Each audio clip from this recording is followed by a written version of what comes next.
बोले बीजापुर के चिंतामणि पार्श्वनाथ भगवान की, संश्रवणी आचार्य भगवंत गुरुदेव विद्यासागर जी महाराज की, आचार्य भगवंत समय सागर जी महाराज की, बोले वीर सागर जी महाराज की, परम पूज्य विशाल सागर जी महाराज की, समस्त मुनि संघ की। जब हम जीवन में कुछ सीखना चाहते हैं तो हमें अंदर से कुछ जिज्ञासाएं पैदा होती है। जब जब जिज्ञासाएं पैदा होती है, जब जब व्यक्ति के अंदर कुछ पूछने की या समझने की भावना होती है, तो ज़रूर वो कुछ ना कुछ अंदर पैदा करता है।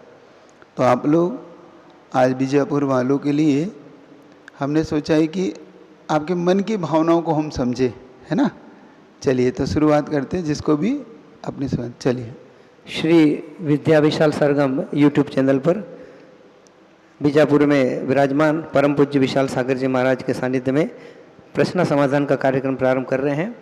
सर्वप्रथम हम ऑनलाइन जिज्ञासा से प्रारंभ करेंगे। प्रथम जिज्ञासा हमें प्राप्त हुई है, जैन मुनि आरिका की सुरक्षा के लिए यात्रा में कौन कौन सी सावधानियां आवश्यक हैं। नमस्ते गुरु। देखो, 2 दिन पहले अभी जो घटना घटी है, 2 आरिकाएं जो गुरुदेव से दीक्षित थी, उन आरिकाओं की सुरक्षा को लेकर हम लोगों को सब सोचना चाहिए कि क्यों ये घटना घटी, इसमें किसकी कमी मानी जाए। उन्होंने तो अपनी साधना के हिसाब से अपना जीवन जिया, और जो भी हुआ द्वेषवशात हुआ कि उससे चूक से हुआ, लेकिन आज क्षति तो हमारे जैन शासन की हुई, इसको तो हमें स्वीकार करना ही पड़ेगा। अब हम श्रावकों को, आप श्रावकों को ये सोचना है कि क्या हम आगे जाके ऐसे ही चूक को आगे बढ़ावा देना चाहते हैं कि हम उनकी सुरक्षा चाहते हैं। क्योंकि आपके कीमती व्यक्तित्व हैं, आप पहले समझने की पुरुषार्थ करो कि अगर इन व्यक्तित्व की सुरक्षा अगर आप नहीं कर पाए तो आपको भी अपने जीवन पर प्रश्न चिन्ह लगेगा। भविष्य में आपसे लोग पूछेंगे, आपकी आने वाली पीढ़ियां पूछेंगी कि हमें क्यों साधु नहीं दिखाई देते। तो उसमें से एक प्रश्न ये भी उठेगा कि शायद ये वर्तमान के लोग इनकी सुरक्षा नहीं कर पाए। समझ रहे हो, आप साधु नहीं बन पा रहे, कम से कम जो साधु बने हैं, जो आरिकाएँ बनी हैं, उनकी सुरक्षा तो कर लो। आरिका श्रुतमती जी, आरिका उपसमती जी, दोनों श्रेष्ठ आरिकाएँ थी। आरिका आचार्य भगवान गुरुदेव की शिष्याएँ थी। 2006 में वो दीक्षित हुई। 20 साल तक उन्होंने अपने संयम का पालन किया। आरिका गुरुमती जी के संग में वो काफ़ी साल तक साधनारत रही। बाद में जब वो रीवा के अंदर ऐसी घटना घटती है कि एक गाड़ी वाला उनके ऊपर से गाड़ी को चढ़ा के, और उन्होंने अपनी अंतिम वो सांसें संयम के साथ पूरी की। संक्षेप संलेखना मरण उन्होंने पूरा किया। लेकिन आप समाज का कितना बड़ा घाटा हो, आप ये समझने का पुरुषार्थ करो, वरना ऐसे ही सभाएं तो बहुत कर लोगे, आप श्रद्धांजलियाँ भी दे दोगे, लेकिन साधु, ऐसे साधु लाओगे कहाँ से। सोच रहे हो, जैसे अन्य दर्शन में वो कहते हैं ना कि हम कहाँ थे उस समय जब ऐसी घटना घटी। कहीं ऐसे आपके लिए भी ना हो जाए कि आपके आने वाली पीढ़ियाँ कहें कि हम कहाँ थे जब ये घटनाएं थी, हम नहीं थे, ऐसा ना। तो आप विचार करिए। अब उनकी सुरक्षा के लिए क्या करना है, तो उनकी सुरक्षा के लिए सबसे अच्छा होता है, जैसे ही आपको पता पड़े कि आपके नगर में साधु आने वाला है, तो कम से कम 20, 25, 50 किलोमीटर से उनकी अगवानी या उनके बिहार में आपके सदस्य चलें और झंडे लेके चलें। साथ साथ पुलिस को अपने यहाँ पे सूचना प्रदान करें कि हमारे यहाँ ऐसे साधक आ रहे हैं, आरिकाएँ आ रही हैं, मुनि महाराज आ रहे हैं। उनका कर्तव्य उन्हें याद दिलाएं, क्योंकि हम बिना उनको सूचना दी वो कैसे आएंगे। तो उनको सूचना दो, सरकार को पता दो। और शायद 25 मई को ना, 25 मई को एक बहुत बड़ा अभी आंदोलन करने का अभी एक घोषणा हुई है। तो उस आंदोलन में आप सब शामिल होना चाहिए। ऐसा नहीं कि सिर्फ हम घर में बैठ के उस आंदोलन को टीवी पे देखें। हमें टीवी पे नहीं देखना है, हमें अपनी जागृति हमें पैदा करना है। हमें इस होने वाले आंदोलन को सफल बनाने के लिए पूरा प्रयास नहीं, 100% हमें वो देना है, वहाँ पे अपना डेडिकेशन, समर्पण। और खुद जागृत होइए, क्योंकि हर साल अपने साधकों के ऊपर इस तरह की घटनाएं घटती है। तो उन साधकों की सुरक्षा के लिए, आरिका मुनि की सुरक्षा के लिए आप अपने परिवार के सदस्यों को, पुरुष वर्ग को और महिला वर्ग, जैसे आरिकाएँ तो महिला वर्ग है, पुरुष वर्ग है, मुनि महाराज तो पुरुष वर्ग, वहाँ पे उनको एक तरफ लेके चले, साथ में कुछ वाहन इस तरीके से रखें जिससे कि उनके विहार इत्यादि में, देखो बाद में भीड़ लगाने से कोई फ़ायदा नहीं होता। आप देखो, अब इतने लोग फिर भीड़ लगाते हैं, हज़ारों लोग फिर दुख प्रकट करते हैं, हज़ारों लोग गुस्सा प्रकट करते हैं, लेकिन इससे अब क्या हो रहा है बताओ। जब करने योग्य कार्य आप लोग को करना था तब तो आप लोगों ने अपनी जागृति दिखाई नहीं, तब तो समाज एक दूसरे पर डाल देती, तुम चले जाओ, तुम कर लो, वो कर लेगा, हमारा कोई कमेटी कर लेगी। ऐसा नहीं होता, ये समाज की जागृति नहीं है। सिर्फ सरकार को, पुलिस को दोष देने से ये कार्य नहीं होगा, समझ रहे। तो आप जागृत बनिए, उनके साथ चलिए, उनकी सुरक्षा के लिए झंडे, अपनी गाड़ियाँ का वाहनों को आगे पीछे उनकी सुरक्षा के लिए रखिए। लोगों को थोड़ा सा ज़्यादा से ज़्यादा जोड़िए, जिससे कि समाज उनको जोड़ के सुरक्षित लेके वहाँ तक पहुँचे।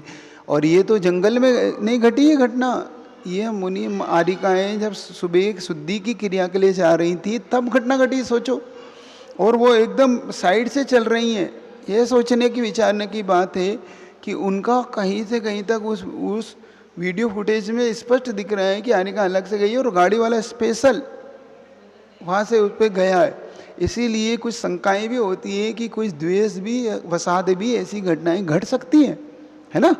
तो आप सब इस घटनाओं को से जागृत होइए, पूरी जैन समाज, दिगंबर जैन, श्वेतांबर, पूरी सकल दिगंबर जैन समाज, क्योंकि अब श्वेतांबर आरिकाओं पे भी ऐसी घटनाएं, साधुओं पे घटना, दिगंबर साधु पे, ये हम सबको आंदोलित करती है, क्योंकि हम सब पैदल चलने वाले साधक हैं, कोई गाड़ी में बैठ के चलने वाले साधक तो है नहीं, है ना।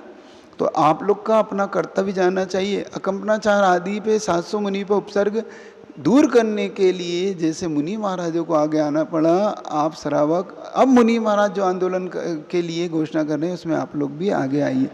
तो मुनि महाराज आरिकाओं की सुरक्षा के लिए जागृत बने, ठीक है। इसी संदर्भ में गुरुदेव परम पूज्य सुधा सागर जी महाराज और प्रमाण सागर जी महाराज का भी आह्वान है, शायद 25 मई को अपने अपने जिला स्तर पर ज्ञापन देना है इसके संबंध में। इसका मैटर आएगा तो महाराज जी हम इनको फॉरवर्ड कर देंगे। अपने अपने जिला स्तर, तहसील स्तर पर ज्ञापन देना है सुरक्षा के लिए। हमेशा साधुओं का विहार हो तो पुलिस सुरक्षा बहुत जरूरी है। पारस जैन ने जबलपुर से जिज्ञासा प्रेषित की है, नमोस्तु गुरुवर, क्या बिना करुणा की किया गया धार्मिक आचरण केवल दिखावा माना जाएगा या वास्तव में धर्म होगा? समाधान करें, नमोस्तु गुरुवर। करुणा और धर्म का एक दूसरे का साथ गहरा संबंध है, दोनों एक दूसरे के पूरक हैं। बिना करुणा के धर्म नहीं हो सकता और धर्म है तो करुणा जरूर होगी। अब रही बात बिना करुणा के धर्म कैसे होगा, मुझे ये बताओ। आपके अंदर दया, अनुकंपा, आस्था अगर है तो आप करुणा जरूर कहेंगे। ऐसे कैसे बिना करुणा के धर्म होगा? तो बिना करुणा के धर्म नहीं होगा, वो मात्र दिखावा ही रह जाएगा।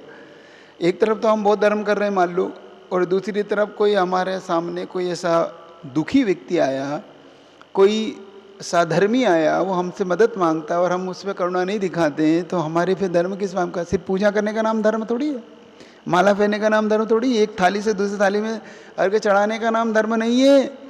धर्म है जब हमारे प्रैक्टिकल जीवन में, प्रायोगिक जीवन में वो जब सामने आता है, जब कोई ऐसा दुखी व्यक्ति देख के, क्योंकि आचार्य ने लिखा पर की पीड़ा हमारी करुणा की परीक्षा लेती, दूसरे की दुख हमारे अंदर कितनी करुणा है, हमारे कितना धर्मात्मा, हमें इसको बताने वाली वो चीज़ है ना। तो बिना करुणा के सम्यक दर्शन नहीं टिक सकता, तो जब सम्यक दर्शन नहीं टिक सकता तो धर्म भी नहीं हो सकता। तो ये मान के चलिए कि जहाँ धर्मात्मा है वहाँ पे करुणा तो अपने आप ही है। जैसे मैं आपसे कहूँ कि बिना जड़ के पेड़ हो सकता है? नहीं हो सकता ना, सिर्फ हवा में थोड़ी होगा। पेड़ होगा तो जड़ जरूर होगी, उसकी जड़ कहीं में हो, चाहे पानी में हो, चाहे धरती में हो, चाहे किसी भी चीज़ में, लेकिन उसकी जड़ के बिना वो पेड़ नहीं, कल्पना नहीं हो सकती। तो बिना करुणा के भी धर्म की कल्पना नहीं हो सकती। विवेक जैन ने सागर से जिज्ञासा प्रेषित की है। नमोस्तु गुरुवर, यदि माता पिता और धर्म के मार्ग में कहीं किसी प्रकार का टकराव हो तो किसे प्राथमिकता देनी चाहिए, समाधान करे गुरुदेव। यहाँ पे आपका विवेक काम करना चाहिए। क्या इस समय माता पिता को हमारी सबसे ज़्यादा ज़रूरत है कि धर्म को हमारी सबसे ज़्यादा ज़रूरत है, या हमारे स्वयं के अपने निजी धर्म की सबसे ज़्यादा ज़रूरत है? इस पर डिपेंड करता है। हम मोह में पड़ के सिर्फ माता पिता का पक्ष लेके और हम धर्म के कार्यों में आगे ना बढ़े तो यह हमारा अविवेक है। और सिर्फ हम माता पिता को इग्नोर करके धर्म करें तो भी हमारा अविवेक है। हमें डिसाइड करना होगा। हम एक लक्ष्य नहीं, एक पक्ष नहीं ले सकते। हम मैं ये भी नहीं कह सकता कि सिर्फ तुम माता पिता को पक्ष ले लो। मैं ये भी नहीं कह सकता कि तुम सिर्फ धर्म के लिए चलो, क्योंकि माता पिता की सेवा करना भी एक धर्म है। तो माता पिता के सब कुछ होने पर अपने लिए भी कुछ करना, मतलब अपने जीवन को आगे व्यवस्थित करना, ये भी एक धर्म है। हमें उसको समझना होगा। हमें सिर्फ ऐसा नहीं चलेगा। अब नहीं तो भगवान महावीर क्यों छोड़ के निकले? वो तो अपने पिता के इकलौती संतान थे, फिर भी निकले क्योंकि उन्हें पता था कि अब माता पिता को मेरी आवश्यकता नहीं है, माता पिता के योग्य मैं अपना कर्तव्य कर चुका हूँ। अब मुझे अपने जीवन में अपने आत्मकल्याण के लिए आगे बढ़ना। तो टकराव कहीं नहीं है, सिर्फ हमारी समझ का टकराव है। हमें समझना होगा कि हमारे इस समय हमें किसकी ज़्यादा ज़रूरत है। फैसला कीजिए और आगे बढ़िए, इसमें क्या बात हो गई। हाँ, आपको लगता है कि भाई माता पिता को मैं सेटल कर चुका हूँ, अब मुझे मोह में नहीं पड़ना है, तो अब आगे बढ़िए। और आपको अब लगता है कि नहीं, अभी मुझे माता पिता की, और देखो कभी आवश्यकताएं तो कभी कम होंगी नहीं, ये भी मैं आपसे कहता हूँ, है ना। तो एकदम किसी चीज़ पे एकदम भी मत मोह में पड़िए। मोह हमें रोकता है, हमें कहता है नहीं नहीं अभी थोड़ा सा और थोड़ा सा, और पता पड़ा माता पिता से पहले आप ही चले गए। तो बहुत बार ऐसा होता है, संतान पहले चली जाती है, माता पिता रहते जीवन भर, है ना, और वो आत्मकल्याण नहीं करता। ऐसा नहीं करना।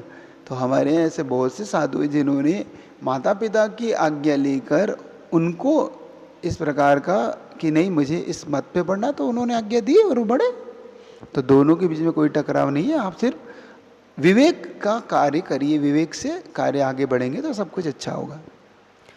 आशीष जैन ने जयपुर से जिज्ञासा प्रेषित किया। नमस्ते गुरुवर, क्या रात्रि भोजन त्याग का नियम होने के उपरांत रात्रि में दूध, मेवा, फल या पानी लेना उचित है? समाधान कर गुरुदेव। देखो, ये तो धर्म के हिसाब से तो अनुचित है।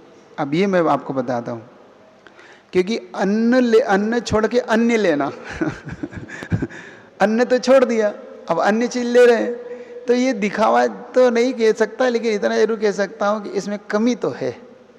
क्योंकि रात्रि भोजन का मतलब होता है चारों प्रकार का त्याग, सही मायने में।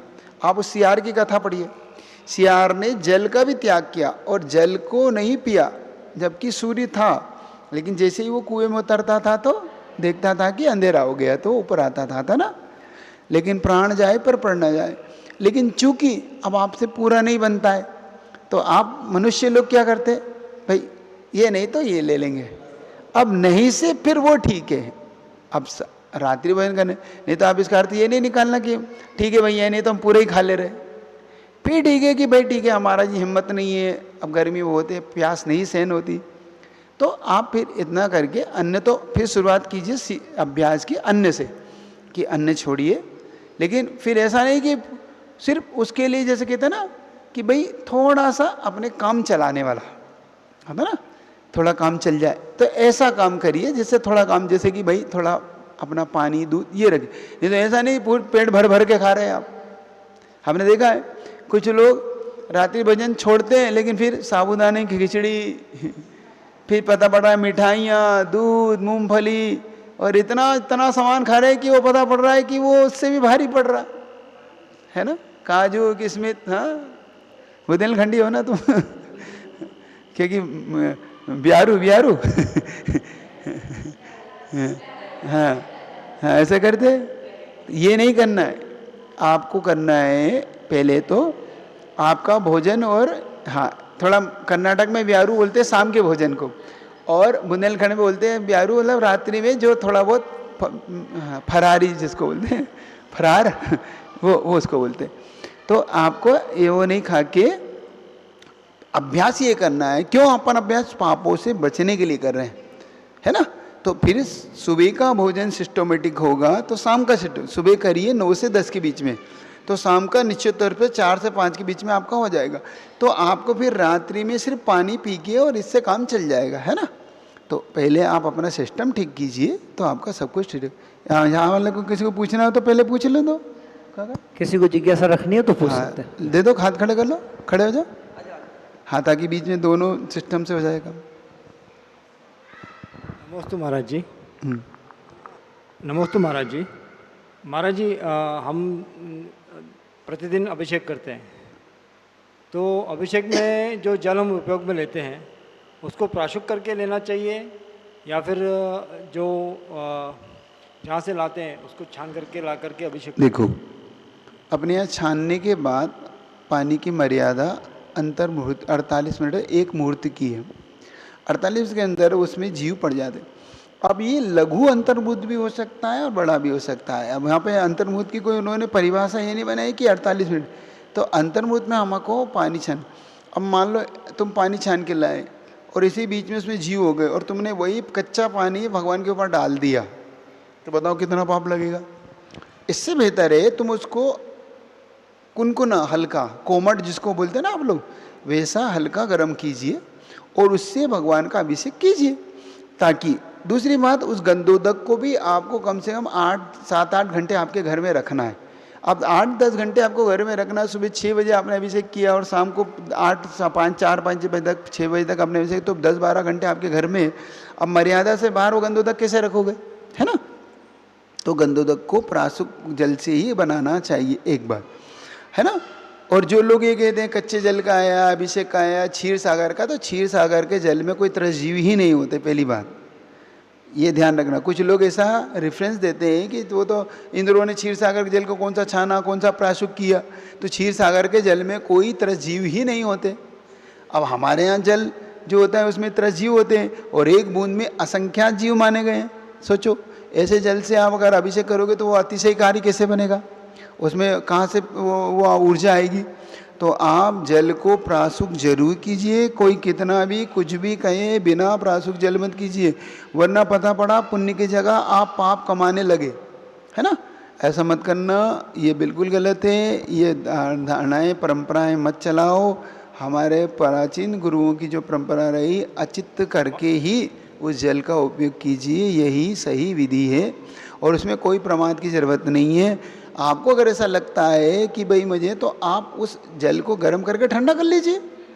ऐसा कर लीजिए कि आप मान लो 6 बजे, अभी 6:30 पे अभिषेक करना है, तो 6 बजे उसको हल्का कोमट गर्म करके उसको थोड़ा सा परात में जितना पानी चाहिए, 1 लोटा ही तो चाहिए, 2 लोटा चाहिए, उस पानी को थोड़ा ठंडा करके फिर अभिषेक कर लीजिए आपको। लेकिन अचित्त जरूर कीजिए, सचित्त पानी से अभिषेक मत कीजिए, वरना बहुत सारे दोष उत्पन्न होंगे। ठीक है, ठीक है महाराज। चलिए नमस्ते महाराज। उनको दे दी। नमस्ते महाराज जी। मंदिर में जिन प्रतिमा सम में रखना या विषम में? देखो, अभी ये प्रश्न बहुत बार आता है कि सम संख्या हो कि विषम संख्या हो। अभी तक तो सभी प्रतिष्ठाचार्यों की धारणा है कि विषम संख्या में होना चाहिए, 3, 5, 7, 9, 11, 13 इस तरीके से। लेकिन कहीं कहीं ऐसा भी आता है कि जहाँ पे अगर मान लो सम संख्या हो, वहाँ क्या करोगे है, मान लो अब 52 जिनालय है ना, अब 52 जिनालयों में मान लो कि उनमें इतनी मूर्तियाँ हो और वो सम संख्या में हो, तो हमारे यहाँ सम विषम का ऐसा कुछ मुझे तो कुछ समझ में कम आता है। लेकिन अगर चूँकि परंपरा अपनी विषम की रही है तो अपन विषम रख ले, जैसे कि ताकि जिनको जैसा लगे तो अपने लिए विषम संख्या का वर्णन लोगों से सुनने को मिलता है, प्रतिष्ठाचार्यों से, तो विषम संख्या रख के काम चले। ठीक है, नमस्ते महाराज। चलिए, और किसी को? हाँ, अरहत भक्ति कैसे करना महाराज? अरहत भक्ति, देखो अरहत भक्ति द्रव्य और भाव आप श्रावकों के लिए दोनों प्रकार से होना चाहिए। द्रव्य से भावपूर्वक, इधर मैंने देखा थोड़ा सा सिस्टम थोड़ा अलग है। यहाँ पे इतने से डब्बे में इतनी सी द्रव्य लाएंगे, फिर उसको उसी में से थोड़ा थोड़ा चढ़ाएंगे और फिर उसी में से बचा हुआ घर ले जाएंगे। एक चीज नहीं, तो पहले तो उत्तम द्रव्य कहा गया अपने, उत्तम द्रव्य समझ रहे? उत्तम द्रव्य मतलब आप जो द्रव्य अपने लिए उपयोग में लेते हैं, जैसे जो चावल अपने भोजन में उपयोग में लेते हैं वो हो, जो श्रीफल अपने लिए उपयोग में लेते हैं वो हो, अपने लिए जो बादाम खाने वाली लेते हैं वो हो। क्या करते हैं अपन, बादाम तो लेते हैं अपने लिए तो मामरा, और भगवान के लिए कड़वी है ना, छिलके वाले लेते हैं आप लोग, वो कड़वी निकलती, खा के देखे ना। ऐसे ही लौंग लाते बिल्कुल हल्का, और अपने घर में खाने के लिए उत्तम से उत्तम श्रेष्ठ से चलो। तो ऐसे ही लौंग है, ऐसे तो श्रेष्ठ द्रव्य हो, उसके साथ फिर हमारा श्रेष्ठ भाव हो। मतलब हम जितनी देर भक्ति करें निर्विकल्प होके, बिना किसी संकल्प विकल्पों से रहित होके करें, घर के संकल्प विकल्पों को थोड़ा दूर करके करें, 10 मिनट करें या आधी घंटा करें, जितनी भी करें, आकुलता से रहित होकर करें अरहत भक्ति बहुत अच्छे से। और अभी हम मूलाचार प्रदीप पढ़ रहे थे, उसके अंदर आया है अरहत भक्ति करने से हजारों संकट एक साथ मिटते हैं, और कोई दूसरा रास्ता नहीं है उन्हें का। और आप श्रावकों के लिए तो अरहत भक्ति ही सबसे मुख्य है। ध्यान रखना, कोई तंत्र मंत्र कुछ भी हो, कोई गंडा ताबीज आपके काम नहीं आएगा। आपके काम आएगी तो श्रावकों को अरहत भक्ति ही काम आएगी। अरहत भक्ति का मतलब होता है भगवान की पूजा, भगवान के गुणगान, भगवान के भावों से भर के गुण, उनके दर्शन, उनकी जाप, उनके अंदर उनके ध्यान, ये सब अरहत भक्ति है। समझ रहे? तो अरहत भक्ति, उनके 5 कल्याण गाते वो मनाओ, जहाँ उन्होंने जन्म लिया वो मनाओ, उनको याद करो, उनके वो अरहत भक्ति अंदर से भरी है। और अरहत भक्ति का मतलब होता है पंच परमेष्टि की भक्ति। एक ये भी याद रखना, सिर्फ अरहत भक्ति मतलब से अरिहंत भगवान नहीं, अरिहंत भगवान मतलब अरिहंत, सिद्ध, आचार, उपाध्याय और साधु। अब साधु हैं तो साधु की भक्ति करना क्या है भाई, उनके लिए लाना, लेना, छोड़ना, उनकी सुरक्षा करना, ये भी उनकी भक्ति है। हम एक सिर्फ अर्घ चढ़ाने को भक्ति क्यों मानते? यहाँ पे लोग आते, नमोस्तु करते, फोटो खिंचाते, चले जाते इसका नाम भक्ति है क्या? है? मैं महाराष्ट्र में और कर्नाटक में मैं जब से आया हूँ, जब से देखता हूँ, आएगा नमोस्तु करेगा, हाँ भाई फोटो खींचो, फोटो खींचो, कोई जुड़ेगा, हाँ नमोस्तु महाराज जाए, फिर उसके बाद ये अरहत भक्ति नहीं है। अरहत भक्ति है उनकी आहारचर्या कैसे हो, उनके विहार सुरक्षित हो, उनके लिए हम उनकी भक्ति, उनकी सेवा, उनके दुख, उनके कष्टों को दूर कर सकें, ये उनकी भक्ति है।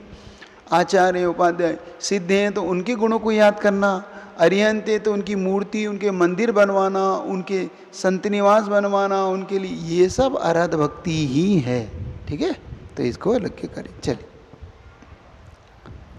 हाँ जल्दी जल्दी कर लो। नमस्ते महाराज जी, नमस्ते महाराज जी। आजकल बहुत मंदिर बन रहे हैं, बहुत पंचकल्याण हो रहा है महाराज जी। इसके लिए हम पूछते चाहते हैं कि जितना ओल्ड मंदिर है उनका जीर्णोद्धार हो और उनका मंदिर का सुव्यवस्था करना चाहिए। दोनों करना कौन सा चाहिए। अच्छा है? मैं आपसे पूछता हूँ, जैसे कोई ये पूछे, मैं आपके प्रश्न का उत्तर दे रहा हूँ, अच्छे से सुनना। कोई ये पूछे कि महाराज जी नई संतान उत्पत्ति करना अच्छा है कि अपने दादाजी की सुरक्षा करना अच्छा है? प्रश्न कुछ ऐसे ही है ना ये। तो दादाजी की सुरक्षा भी जरूरी थे, तो नई संतान की उत्पत्ति भी जरूरी है, क्योंकि दादाजी का तो किसी दिन भी समाधि मरण स्वर्गवास हो जाएगा।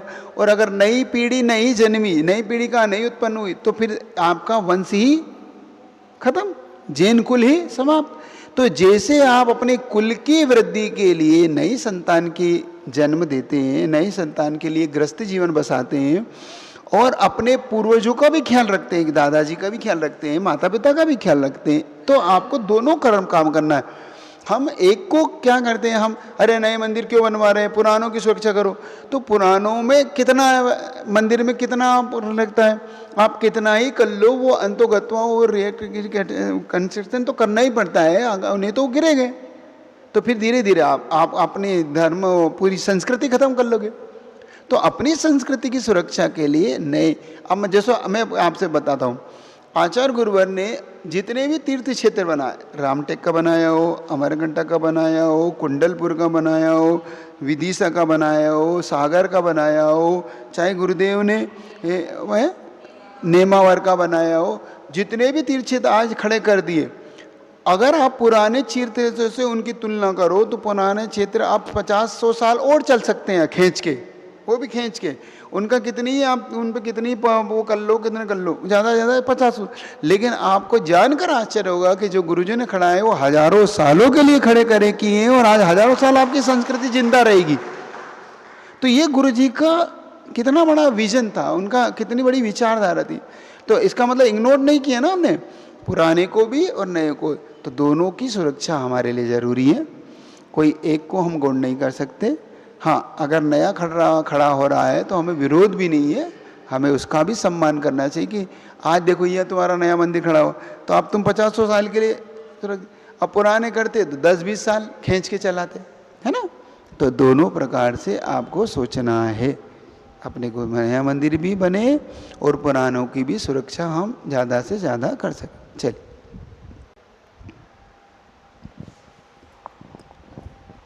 नमस्ते महाराज जी। महाराज जी, हम मंदिर जाते हैं तो घर के लोग बोलते हैं कि जैसे पूजा कर रहे हैं तो पूरब दिशा की तरफ मुंह होना चाहिए, जैसे ऐसा टेबल लगा है इस साइड नहीं बैठो, और ऐसे ऊपर बीम वगैरह लगे हुए हैं तो उसके नीचे नहीं बैठो। तो क्या है कि इसका सबसे बड़ा रीज़न था वास्तु।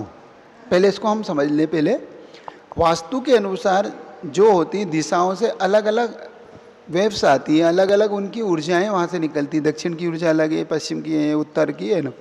चूँकि लेकिन जब भगवान के मंदिर में जाते हैं तो स्पष्ट यही वर्णन आता है कि फिर वहाँ सारे दिशा दोष अपने आप भगवान के कारण, जैसे एक सूर्य के उदय निकलने से सारा अंधकार मिट जाता है, जैसे ही भगवान के पास जाने से सारे दिशा दोष मिट जाते हैं, अपने आप ही सारे दोष समाप्त हो जाते। वहाँ टेंशन नहीं करना।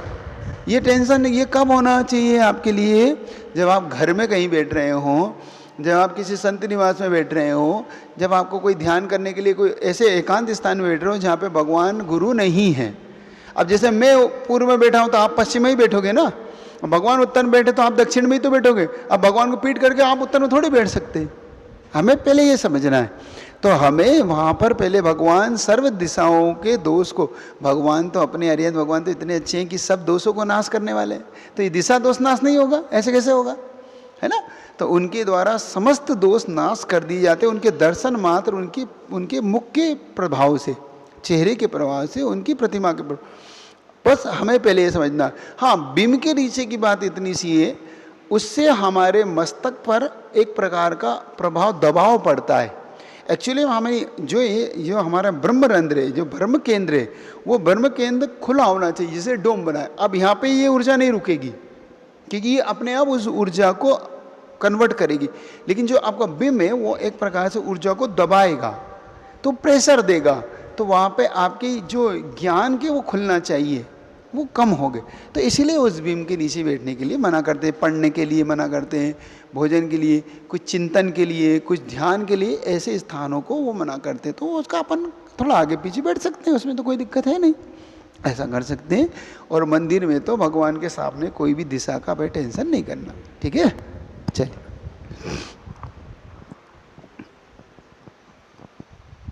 नमस्ते महाराज जी। अभिषेक करते समय जो लोग एक मूर्ति का राइट साइड से अभिषेक करते हैं, लेफ्ट साइड से कोई नहीं करने का जाते हैं, ज़्यादा से राइट साइड से करना सब सोचते हैं। वो थोड़ा सा लोगों के मन में ये धारणा बैठ गई है कि हम भगवान के सीधे हाथ की तरफ जाकर करें, भगवान के सीधे हाथ करेंगे तो हमें भगवान से लाभ, क्योंकि सीधे हाथ से आशीर्वाद मिलता है ना सबको ऐसा लगता है। लेकिन हमें कहीं से भी करो, हमारा सारा पुण्य हमारे भावों पर डिपेंड करता है। हमारे भाव श्रेष्ठ होना चाहिए, हमारी दिशा अपने आप और दशा दोनों श्रेष्ठ हो जाएगी। उत्तम भावों के साथ सब कुछ श्रेष्ठ होता है ना। चल महाराज जी, वो प्राशिक जल के बारे में जो प्रश्न पूछा था, तो उसमें तो महाराज जी वो प्राशिक जल हम उसको कैसे गर्म कर सकते हैं? इलेक्ट्रॉनिक के माध्यम से कर सकते हैं? नहीं, देखो हीटर से गर्म करना उचित नहीं मानता मैं। आप उसको अगर गर्म करना है आपको, तो आपके तो पहले तो कोयला होता था, अब ज़्यादा से ज़्यादा गैस होता है, लेकिन जो हीटर से होता है उसमें सारे तत्व, जल के सारे तत्व नष्ट हो जाते हैं, क्योंकि उससे सीधा करंट से संपर्क होता है। पहले अपन समझे, आपने देखा होगा कई बार करंट में उंगली चली जाती है, झटका ले देता है ना, वैसे लोग को और बहुत सारी समस्याएं खड़ी कर देते। तो पहले हमें ये समझना है कि हमें ऐसा नहीं करना है। हमें भगवान का अभिषेक अगर करना है तो हमें सबसे पहले इस तरीके की व्यवस्था बनाना है। अब ये बात अलग हो सकती है, आजकल आपके इलेक्ट्रॉनिक के बहुत सारे ऐसी चीज़ें आ गई जो जिसको आप ये बोलते हैं ना छड़, इलेक्ट्रॉनिक छड़ आ गए, हीटर आ गया, आजकल इंडक्शन आ गया, सीढ़ी आ गई। तो लेकिन कम से कम पानी से डायरेक्ट संपर्क तो ना हो करंट का, बस इतना तो सावधानी आप रखिए। नहीं, लौंग का प्रासुक ऐसा है, लौंग के बारे में ऐसा है कि इतनी लौंग होना चाहिए कि उसका सारा कलर बदले, लेकिन फिर वो 6 घंटे के अंदर अंदर वो पानी वाला, लेकिन कच्चे पानी में फिर भी कहीं ना कहीं थोड़ी शंका रह जाती है, इसीलिए मना कर रहे हैं कच्चे पानी का। हाँ, अब वो देख के करना है, लेकिन उसके लिए अभी मैं मंच से कुछ नहीं कहना चाहता। चलिए, ठीक है, और किसी को पूछना है? इधर ही रखें क्या? चलिए, हाँ काका, हाँ किसी को, तो आगे से इतना आप लोग ध्यान रखेंगे, ठीक है? 25 मई कहाँ है? संजय जैन ने दिल्ली से जिज्ञासा प्रेषित की है, यदि परिवार में माता पिता धर्म से विमुख हों तो संतान का क्या कर्तव्य होना चाहिए? समाधान करें गुरुदेव। देखो, कभी माता पिता संतान को सतराह पे लाते तो कभी संतान माता पिता को राह पे लाती है। अगर माता पिता धर्म से विमुख है तो कुछ आप इस तरीके से धर्म की महिमा प्रकट कीजिए कि माता पिता का भी इंटरेस्ट धर्म में होने लगे। होता है कई बार माता पिता ऐसे हो जाते कि वो धर्म को ज़्यादा वैल्यू नहीं देते, वो सिर्फ औपचारिक रूप से थोड़ा बहुत कर या तो किया, नहीं तो। लेकिन कभी कभी ऐसी संतानें भी होती हैं जो माता पिता से बढ़ के धर्म ध्यान करती हैं। उसी अवस्था में थोड़ा सा संतान के मन में थोड़ा भाव आते हैं कि माता पिता भी धर्म नहीं करें। मैं एक एग्जांपल देता हूँ। हम जब गुरुजी के साथ थे तो एक ऐसा बेटा था जो खूब धर्म ध्यान करता था, लेकिन उसके माता पिता का बस इतना ही था कि अपने मंदिर चले गए, नमोस्तु कर लिया, एक आदि पूजा कर ली और बहुत है। लेकिन वो बेटा इतना अच्छा था कि उसने अपने माता पिता को इतना मोटिवेशन दिया, आचार्य श्री से मिल के, आचार्य श्री से बार बार आशीर्वाद दिला के उनके सामने, और इतना मोटिवेशन दिया कि आज उनके माता पिता प्रतिमाधारी हो गए और पूरा परिवार धार्मिक हो गए, इतना। लेकिन बड़े युक्ति से, ऐसा नहीं कि कोई दबाव से, बहुत युक्ति से उसने अपने माता पिता को आचार्य श्री से पास जोड़ा, गुरुदेव से जोड़ा, गुरु के सामने उन्होंने सारी बातें कही। तो ऐसा होता है, थोड़ा किया जा सकता है, थोड़ा सावधानी से। चलिए, इतने रखते, जिनवाणी की ज्ञान से सूझे लो कालो सोवानी।